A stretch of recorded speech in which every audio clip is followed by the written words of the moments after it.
नेकी और बदी का असर जाता है। अब अगर हम सोचें कि अर्श से नीचे क्या है तो हमें एक तरतीब मिलती है। सबसे ऊपर अर्श, इसके नीचे फरिश्ते, फिर कुर्सी, फिर आसमान, फिर जमीन, फिर असफल दुनिया यानी असफल साफिलीन। हर सतह में मखलूकात हैं और हर मखलूक अपनी जिम्मेदारी अदा कर रही है। इंसान को जमीन पर रखा गया ताकि वो इम्तिहान दे।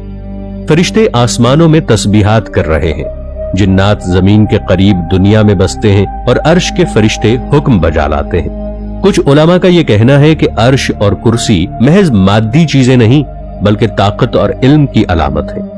यानी अर्श से मुराद अल्लाह की कुदरत, उसकी बादशाही और उसकी कायनाती हिकमत है। कुर्सी से मुराद उसका इल्म है।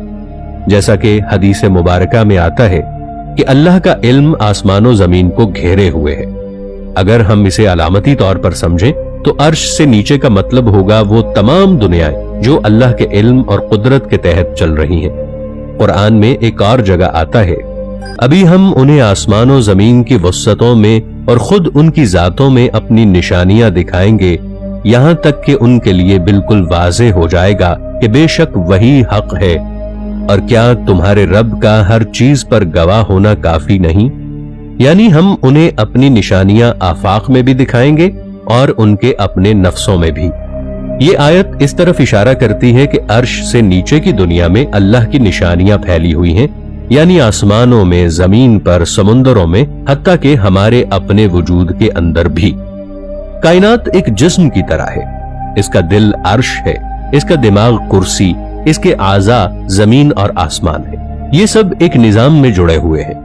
हर हरकत, हर रोशनी, हर सदा सब अर्श के हुक्म से चलता है।